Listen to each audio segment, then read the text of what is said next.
Pleased to introduce our next speaker. Victor, as the Chief Marketing Officer of Forrester, leads a global marketing organization responsible for promoting and protecting the Forrester brand and converting customer insight into compelling and memorable client experiences.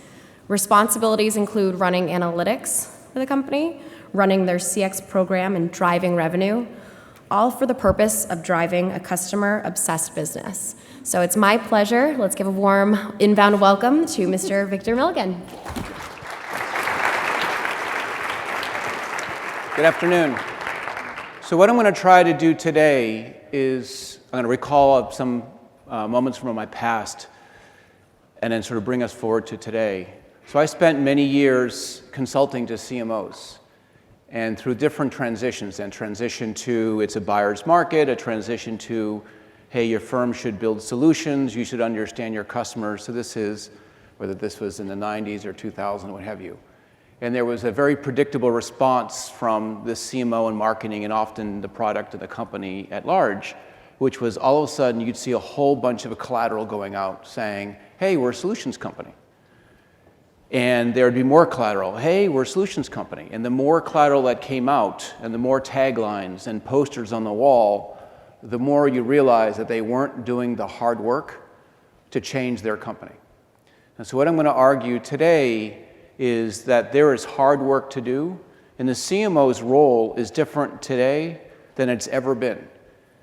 And the way to think about it, talking to my peers, is the CMO, in large part, now owns the CEO's agenda.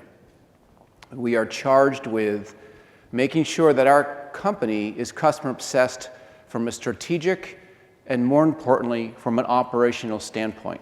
And I'm going to get into what that means in this presentation. So first, I want to lay out a little bit what's happening in the marketplace that's causing all of us to sort of respond in a more acute and severe manner. So one, Forrester's positioning to the customers that there has been a transfer of power. The customers that we have, whether we're in the B2C or B2B spaces, they are tech savvy, they're increasingly digital and mobile native. Their expectations transcend industry. So if they have a pleasurable digital experience on Google, they expect that same digital experience no matter who you are. They no longer forgive that you're an oil company or a utility company or a financial company. Their expectations are their expectations, and they are significant. The question is, what do we do about it, and how fast do we move? So in many cases, you can measure a company's sense and respond capabilities by, are they early or they're late? And there's a language to this. And so you have some companies that are naturally predisposed in this time and era to be customer-oriented. So they've done the customer language on their 10K, their CEO has gone out to a bunch of presentations and said the word customer 50 times, but really what's more important is their culture is already in place to be customer-oriented. And they have moved fast. And they have taken share. And you see that in some of the numbers that we look at, where you can see that the revenue performance of those that score very high in our CX index, those that deliver high-quality customer experiences, is 4 to 5x those that do not, that are lower in that ranking. There is already an acute revenue performance difference between companies in the same industry. So really what's happening for CMOs is, and this is really a CIO question as well, which is when do you move, how fast you move, and when does it get to the point where risks are so severe that the risk have shifted from being early and taking the chances of doing things that others aren't doing in the marketplace and not knowing the consequences, to being late and watching your growth potential dissipate in front of you. And that's really what we're arguing here is it is time to move, but now I want to go through what's happening, then what does it mean to move? Hopefully that comes up. It doesn't come up there very normally. So loyalty structures are changing. What I mean by that is in any markets, in any industries, you can have 4 different kinds of customers. Customers that are captured, the government captured, the customers don't have choices which government serves them. Committed, they're bound by contracts. They can be loyal. You have natural loyalties to the brand. You have airline miles. You have things that keep you coming back even if the experiences are bad, because it's worth it to you, or more free agent-like, which is if I have a bad experience, I am moving on. You'll see this in the retail is probably the best example. I'll go to a different store, I'll go to a different restaurant, whatever it might be. The prevailing winds in the marketplace across almost every industry is going left to right, meaning the customers have such high demands and they're so willing to move that they're moving, and you're seeing firms like T-Mobile do really smart things like they're blowing up the contract structure and lowering the switch costs to move. They're incenting people to move. And so you have this sweet spot in the marketplace, a new sort of competitive real estate sitting in how do I garner loyalty through a marriage of positive rewards, miles, incentives, good experiences, and negative switch costs, contracts, making it so hard to move. These are the levers that are now available. I will make the comment that negative levers are less effective than positive levers, and positive levers are increasingly oriented towards the goodness and consistency of the experiences, whether that's a human interaction or a digital interaction. But this is jarring to many industries that sought more permanent relationships with the customers, even if the service quality and the experiences that they were delivering were subpar. Then we'll deal with what the customers are. So if you're a typical CMO, you will start segmenting your customer base as well as your prospect base. And you'll do that because that's what the data can allow. That's what our biases want them to, this is what our assumptions are. We think our customers behave that way, and so we form segments that reflect those assumptions. It begins to be kind of an echo chamber. Similarly, our biases inform it. We want it to be this way, thusly it is that way. And lastly, it's simply easier. It takes less time, it's more convenient. The problem is, if I was to do this in this room, I would naturally say that there's a group over here, a group here, a group here, and a group there. There's 5-ish segments. And then you might argue back to me, well, we're all individuals, and worse than that, we all have expectations that you're going to deliver a personalized service that if I called you last week and gave you information, and I call this week to a different function in your organization, that they know everything about what happened last week. They've done something along the way. So if those expectations aren't met against a highly diverse and dynamic customer base, the customers begin to churn. The argument is not whether those expectations are reasonable, because they're now in place. The question is, what do we do about it? So we have loyalty structures eroding and a highly diverse, dynamic, and high expectation customer base. And then we talk about how do we compete. And typically companies compete at least in 2 ways. Their digital business as well as their real good business. And they compete for mind share, eyeballs, and actual spend. And there's a normalized set of competitors that they worry about, and they compete often on the basis of brand and loyalty, different ways that they conjure up loyalty. And that's been a very normal environment for the last 5-10 years, as long as digital's been in place.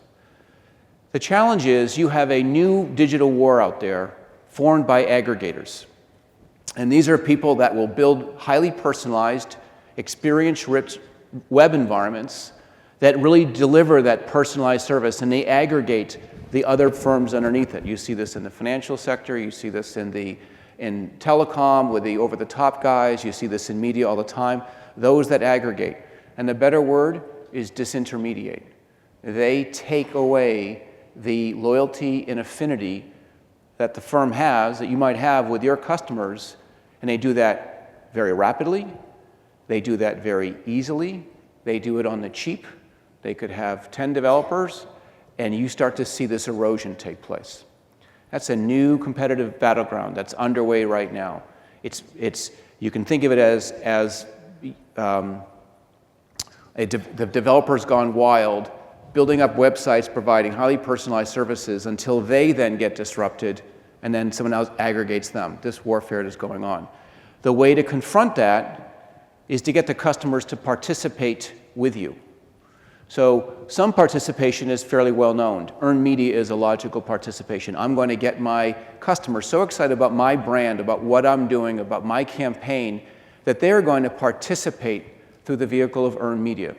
That's logical.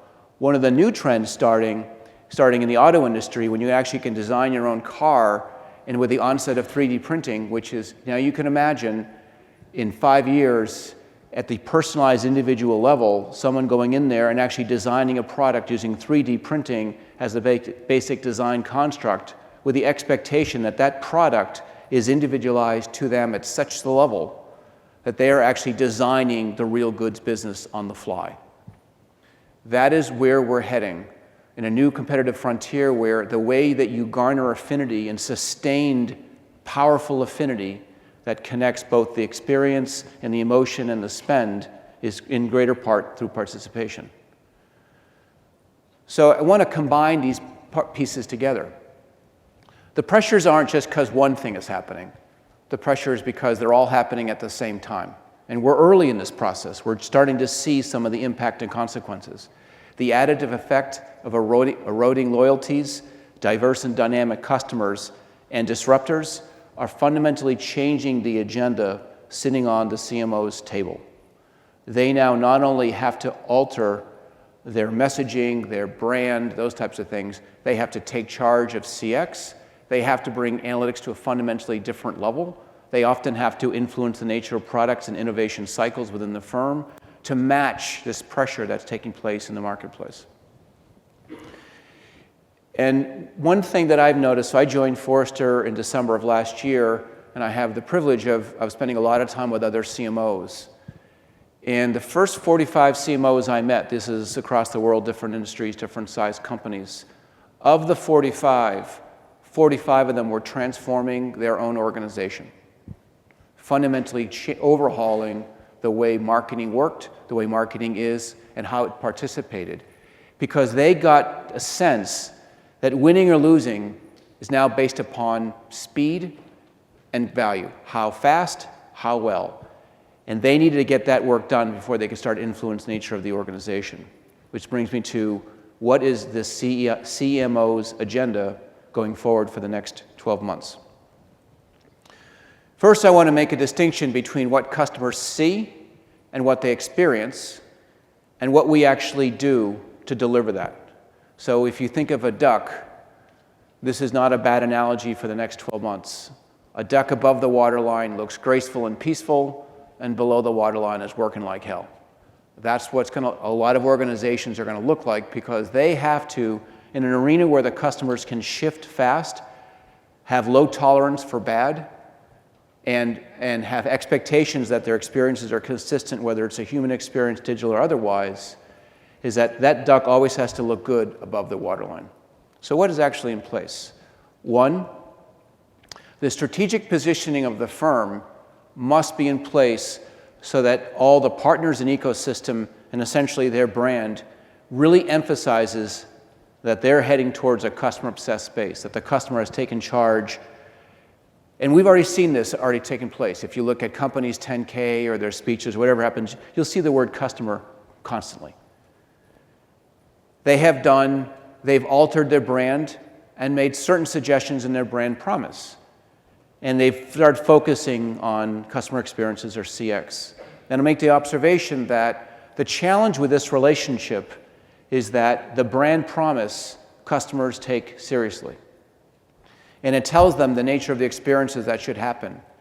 And when they become incongruent, when the experiences don't match the promise, things break. And that's part of the expectation. So in fact, the CMO begins not just to marry up the expectations in the marketplace, but define how the customer should get those expectations. And we talked about loyalty and some of the participation programs. This is the easy stuff. This is the usual fare. Now comes the CEO or COO part of the world, because that is insufficient. It has the risk of making it look like things are going well, but indeed they're not. And what do I mean by that? So one, people, process, and culture. And I'm going to get into these individually afterwards. So do you have the right people? Do you have the right skills? Certainly data sciences, analytic skills are highly sought after. And I can say for the 45 CMOs that I referenced, the biggest fear they had was not, can I fix the internal market, internal company, sorry. Their biggest fear was, I know I need to go outside and compete in the labor pool to find all the A players that I possibly can that are analytic, who, by the way, are also being sought after by Google and technology vendors and all these other folks. You have a finite labor pool and you're searching for A players and you're trying to do that quickly. That was the biggest fear they carried. And people are involved in processes. How do things work? How does work get done? So now the CMO is now involved in defining and influencing the processes that exist within their function, and more importantly, and much harder, across their enterprise. And culture. So there's the axiom that culture eats strategy for lunch or breakfast or whatever meal. That's true.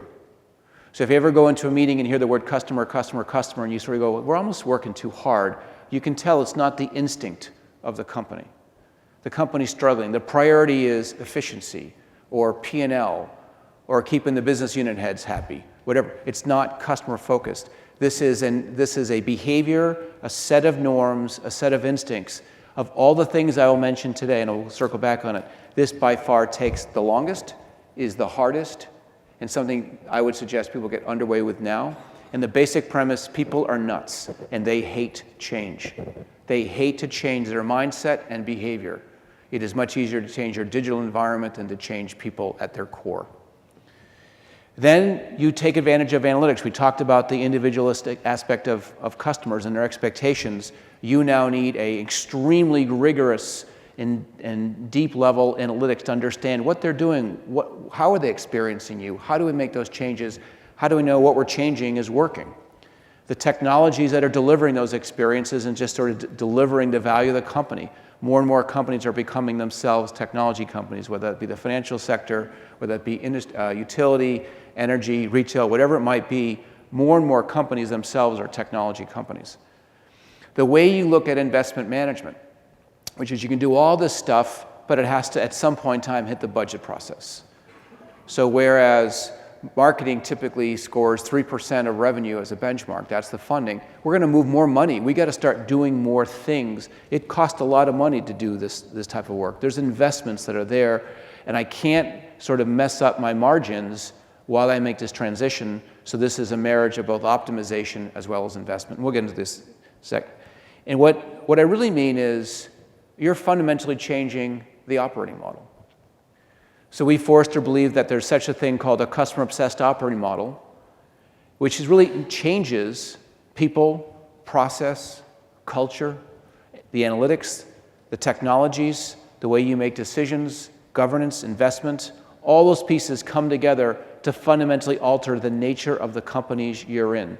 This is not taglines, this is not collateral, this is not cute advertising with stick figures. This is the hard work of fundamentally altering your company. This is a role and a time and place that CMOs have rarely ever found themselves to be in. And of course, the big warfare, the digital environment. So let's go through these one by one. So people are critical and they're often messy. What do I mean by that? What are the things that are in play? Well, one, the roles. What roles are critical to deliver that value? So 3 years ago, we really didn't have CX professionals organized in a way that really influenced the nature of the ecosystem. And now there's a race to get them. We never envisioned those roles. We never envisioned the necessary skills in analytics and data sciences. We didn't know that data sciences were going to be the integral DNA of how we make decisions. The measures and incentives. How many of us find ourselves in a world where we want to do something, but if we did it, the incentives will treat us poorly. We're measured on one thing. The company wants cost as a primary measure, cost reduction. And yet customer sits over there. The company's saying revenue, hit the products, slam your customers because we got to hit our number at the end of the quarter, which has nothing to do with the customer. So how do we marry back up measures and incentives so people aren't always doing acrobatics just to make it work, even if the culture's in place? And then lastly, is the company even organized correctly? Do you need a chief customer officer? Does the CX program actually form its own organizational structure because it has to carry clout on the business units to force the kind of changes it needs? There's a lot of decisions in org design that the CMO typically is inflicted by or benefits from, but rarely ever catalyzes. And this is the world we're in. Process is hard, the way we do our work. Most process work, whether it was done through business design or reengineering or whatever language one puts on it, primarily looks at efficiency. How fast, how cheap, how predictable, how well, how can I take risk out of that process? You have noticed I've yet to say the word customer in that. So the new vogue is, how do I make my processes all about delivering value at each touch point to customers that are individuals? That is within your function, meaning marketing, and it's across your function and across your business. This is the hard one. So imagine being a CMO and you turn to the person who owns the P&L and you say, I have some thoughts about changing your org design and changing your processes. I don't think you're sufficiently customer-centric. That is a tough conversation, but that's the conversation that needs to be had more and more within marketing teams and within enterprises. Culture. So culture, again, is the people equation. If people don't believe that that's the way they should do work, if people don't believe that that's the way they should make decisions, priorities, and really see the customer as strategic, not strategic because that's sort of the flavor of the day, but because it is tied inseparably from revenue, profits, growth, and sustained performance in the marketplace. Culture changes beliefs. It changes norms, priorities. It changes your instincts. What do I do if I'm not giving it a whole lot of thought? If you don't invest here, if you sort of have a bunch of parties and a bunch of posters and all that stuff, what will happen is the gains will be temporal. People will go back to where they were, where they're comfortable, where they've succeeded in the past, because that's what they know, and people don't like discomfort and they don't like change. Or essentially it'll be unsuccessful. You'll have a culture that's not customer-centric in a world where putting the customer at the center of the universe is the winning hand. Data. So when I came into Forrester, what I found was our customer data sits in 11 different systems. That data was never correlated, never married to each other. So even if I wanted to understand what a customer was, I would see 11 fragments. Well, the customers expect their experiences to be consistent and seamless across the enterprise, and I can't even see that. So the first step is, how do I deliver the value of that data across the different journeys that we're enabling our customers to be on when I have that data residing in all of these different systems? So it's not, so sometimes when you hear data or you hear analytics, all of a sudden will pop up this concept of big data. This is not big data. This is getting data to work on your behalf, finding ways to federate data across these different systems. And this is for a CMO that was born, I'm not one of them, as a brand person. This is a world unto itself. This is a whole different language, a set of nouns and verbs that are very confusing. And brand CMOs are going to get caught, dead to rights if this is what they have to solve. But the problem is, this is what they have to solve. They have to solve the ability to federate this data across these different systems that carry the customer experience data and ensure that that intelligence gets delivered at each touch point in a consistent and logical fashion. Doing it well is a fundamental weapon. So if you ever look at some of the scores that USA carries, one of the things that they do so magically is that if you call on a Monday and then call on a Wednesday, the person on Wednesday has the full information of what happened on Monday, even if you're calling on a different point altogether. To me, and one of the customers, and to others, what happens is you go, well, they really get it. They're really delivering value to me each step of the way. And if you don't get it, you're vulnerable.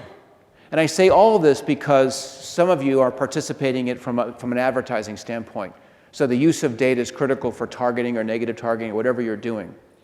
And you're running into this issue of how much data can I use about our customers before I'm kind of in a squeamish state, right? We're using too much, we're taking advantage of privacy on one hand. And the second example is more severe, data breaches that actually enable identity theft and other issues to take place that used to be simply a financial question and now is a brand question. So think of Target. So what happened to that firm when that breach happened and people's got exposed, the brand got hit really hard. That is now on the CMO's plate. If you have a good privacy solution, CMOs will promote it. And if you don't, this is a brand hit that the CMOs need to take advantage. And again, churn plays itself out here. The CMO and CIO are now tied. The CMO themselves is a heavy technology leader with a heavy technology stack and working with a CIO on key initiatives. Certainly digital. The digital experiences is something the CMO is accountable for, and the CIO is inseparable from in terms of enabling. Data. Often the data resides in systems that are in IT or TM, but the CMO desperately needs that data, needs that data to be federated and to be usable across the different journeys. The role of analytics. Most marketing shops that I know of now have analytics people in marketing, and that's been probably ongoing for some industries have done it for a long time, others are just doing it now. But that's how do I get it so that the analysts can exist in these different areas, and we have our version of analyst and the CIO has theirs. And lastly, mobile. The mobile apps, the idea that the individuals are more and more on mobile as a first and last resort. How do I ensure that those mobile experiences are high value, complete, and tied to the overall experiences that they have? This is a significant issue. Many firms did not see, they saw mobile coming, but they did not see the pace of it. They themselves, I remember being in a presentation I gave last year, and this was actually to a younger crowd who were struggling with how fast they need to respond to mobile. And I noticed when I was speaking, everyone's looking at their phone. So they were living a world of which they themselves were in, but then they came back to organization and said, well, we don't have to move that fast. That's not really happening out there. Well, it is happening out there, and it's happening fast. Mobile expectations are severe.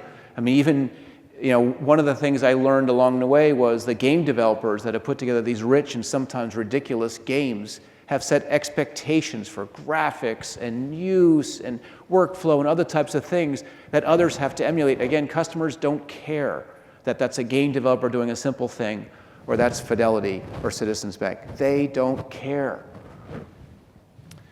The investments.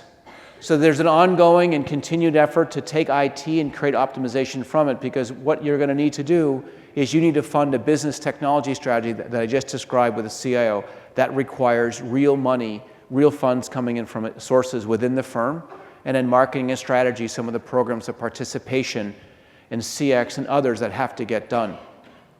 It drives growth.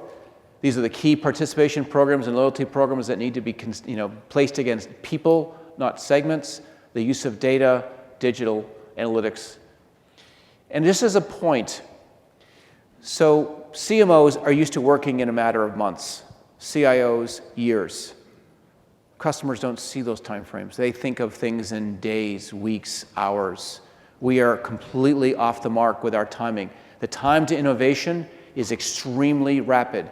More to the point, if I go back to the aggregators, their ability to come into the marketplace, steal affinity, is measured in months. A firm was not there, and now it is there and causing me harm. I'm a larger firm. How do I move myself from annual budget cycles, long product releases, to a world where I am really as nimble as they are? The technologies are there, the tools are there, the processes are there. How do we get that to work? And how does the CMO catalyze and ensure that there's an outcome to it so they compete on a level playing field with those that are standing up digitally disruptive businesses? So that's what the CMO does at the enterprise. And then you have this sobering moment. I go back to my 45 CMOs when you realize that, my CMO, my marketing shop itself, maybe it's not ready for prime time, and I can't fix the broader piece until I fix what's at home. Many marketing shops, this is the feedback that I got along the way, insular. They think of their products, they think of their brand as their brand. They don't think of the customer first. They're non-empathetic. They may say there's a customer, but they don't really understand what that means. They don't understand what it means to be the customer. They're channel-oriented. They think of things through social or through their sales channel or through digital. They don't think of themselves as experiences. The collateral, God bless us, we work our butts off on this stuff. But candidly, they're really about us. It's like a bad date where you spend the time talking about yourself to someone who loses interest awful quick in the process. Because we don't know the customer, how can we write the stories which puts them as the protagonist?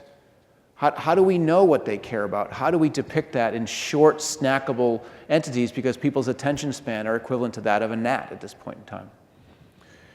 New to analytics and organized for product pipelines to drive product growth, to drive P&L. Everyone in this room, I'm sure, has had the moment where there's softness in the P&L and there's a pounding saying we need to campaign against this product because we're nearing the end of the quarter and we have a bad revenue outcome, and this has nothing to do with the customer at all. And often that surge in activity can erode the goodness of the experiences and some of the goodwill that you've built.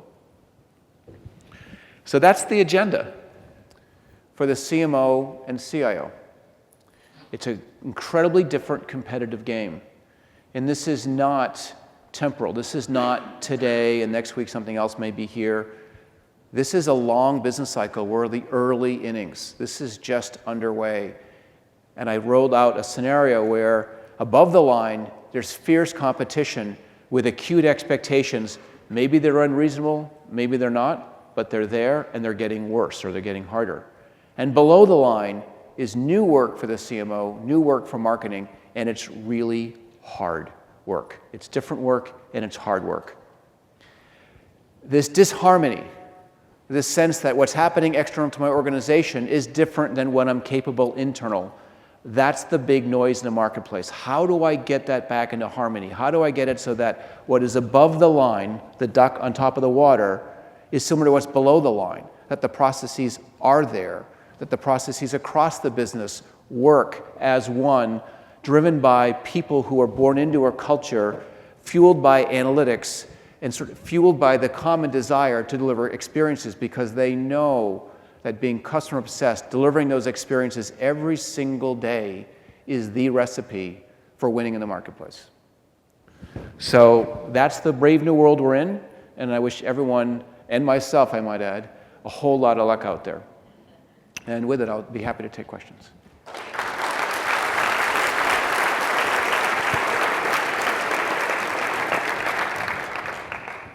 Yes?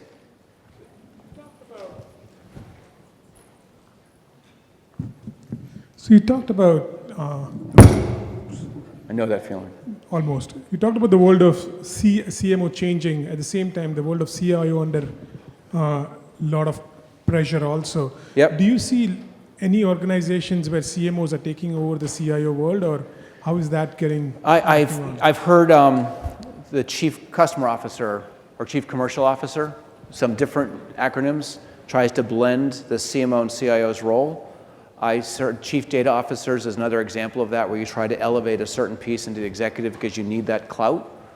My personal opinion is technology is hard.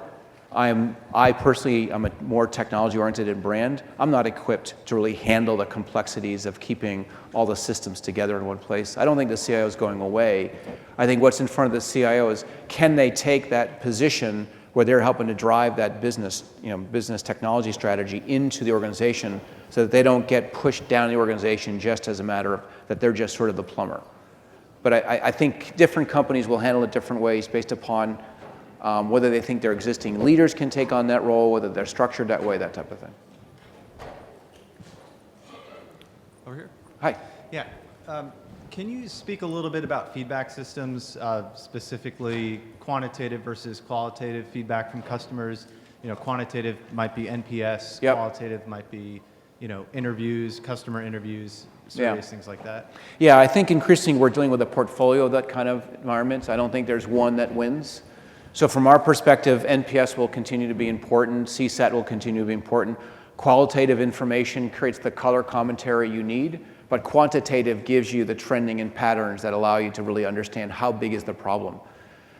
Personally, I think that CX-oriented measures, the measures of the quality, in the emotion, the ease, the effectiveness at each touch point, that quantitative information enhanced by qualitative color commentary is going to be increasingly powerful and important to make some of those decisions. So I think they'll all exist.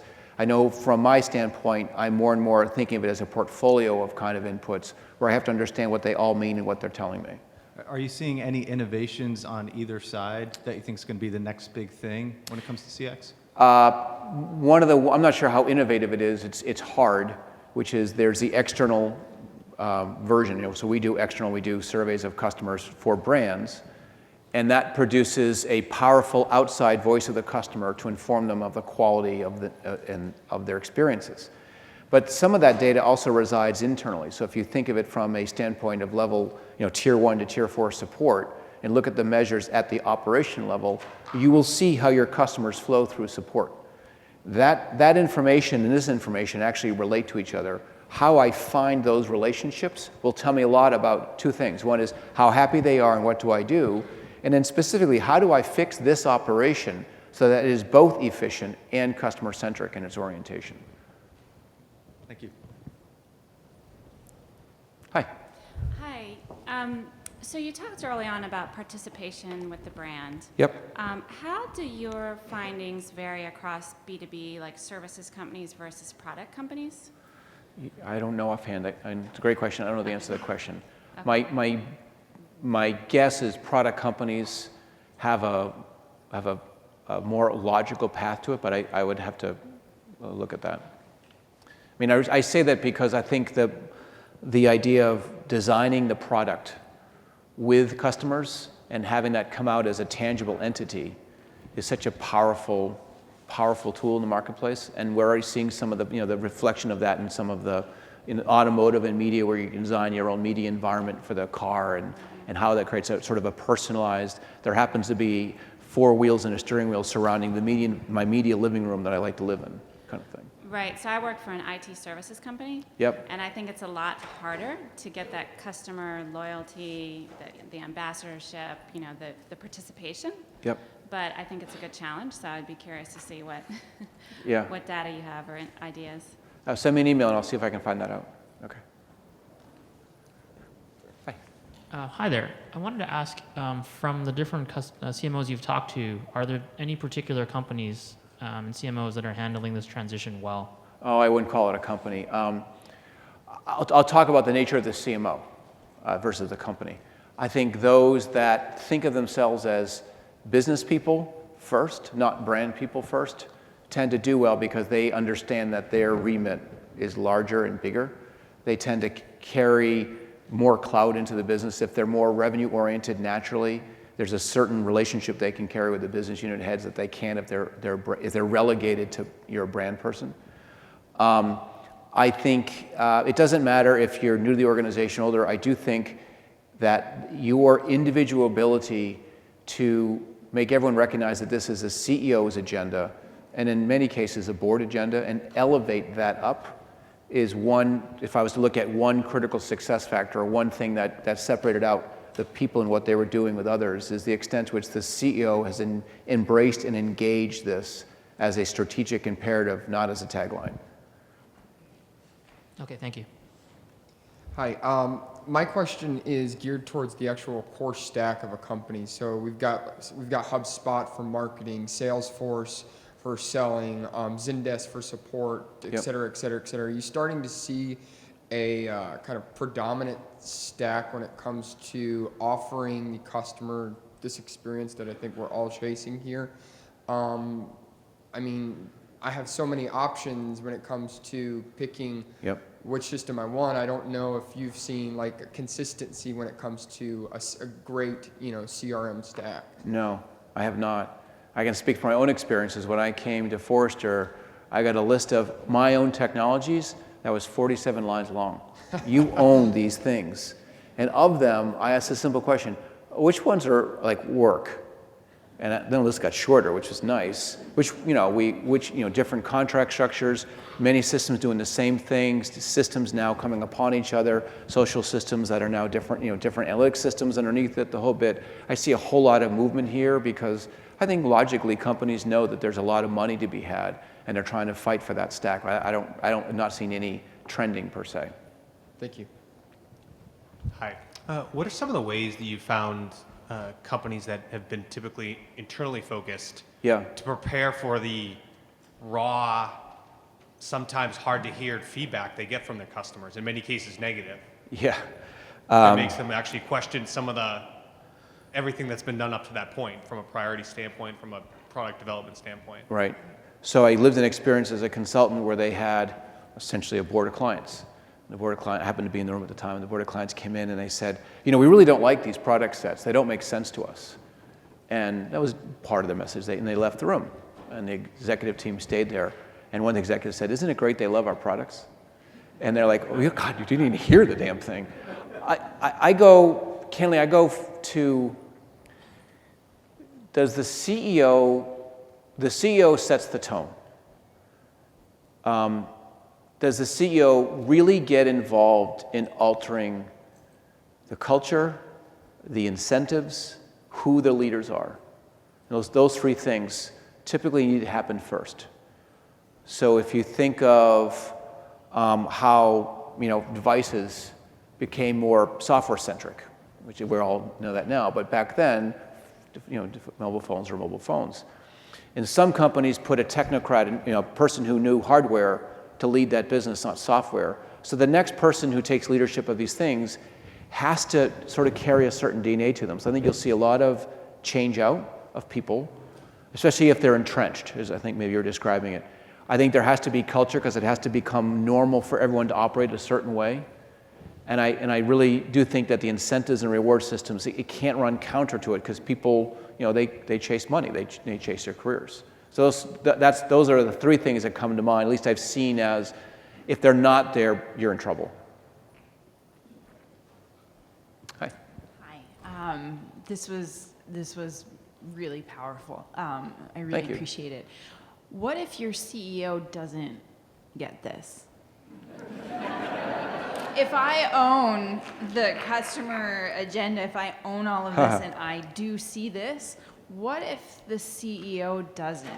Yeah. I'm very grateful my CEO does. So I'll start there. And if he didn't, that's a lot of coffee to get through the day. One, I think there's a powerful, I'll go into sell mode. There's a powerful amount of information. And I think one of the things that we've got feedback on is we put out a report that firmly equated revenue performance with customer experience. And I think that relationship is essential because all too often experiences was sort of like, we really should. It's a loving thing to do. It's a good thing to do. Oxygen is good, and we love the color green. It was placed in these sort of esoteric, lovely terms. But essentially, CEOs are chasing bottom line performance. And I think when they crisply see that relationship form, or they see that their vulnerabilities associated with it are going to damage out your performance, and that's on their dime, I think that's the personal recipe to get their head in the game. And until they truly believe, if you think of it as a head, heart, and feet, they might intellectually believe it, but until they really believe in their heart that if they don't take those actions, that in other words, standing still is still okay, they'll stand still. If they believe that standing still is not okay and revenue hits are all coming at them, they'll move over time. Or the board will, intervene. I guess. I think it's going to take a couple years for that to take place because this is not everybody's footing. And for many, and you guys in this room probably feel this, which is some of the older folk like me, we're not digitally native. Some of the things that are happening in the world out there are like, what? We don't understand. It's not our instinct. And there's a little bit of fight along the way, how much things have changed. So part of it is just keeping that information flowing because all that stuff that was abnormal is now normal, and it's moved not from just normal, but it's now affecting the business. And I know it's bad advice, but that's the best I got because it's a tough one. There's a lot of battles being waged at the executive level for is it really important? Where do we find that report you just referenced? Because I'm going to put it in his inbox and on his desk. Yeah, the PowerPoint will be on the site. Harley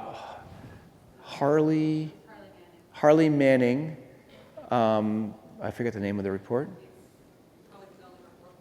Yeah, if you want to find me afterwards, or send me an email, and I'll make sure that it's. We've gotten feedback from that was the sort of this watershed moment for some that said, oh, I guess I care, Hi. What's a good place for us to start and looking into and doing some research on the culture side of things? I don't know if I know the answer to that question. There are firms out there. For me, you tell a bunch of, well, for me, I'll speak for me. You tell the CMO that culture is the lever, and it's one of the most difficult, but it's also one of the most powerful. I see it, but I think from a marketing standpoint, marketing into the culture, surely that's not the only hammer or the only tool. No, no.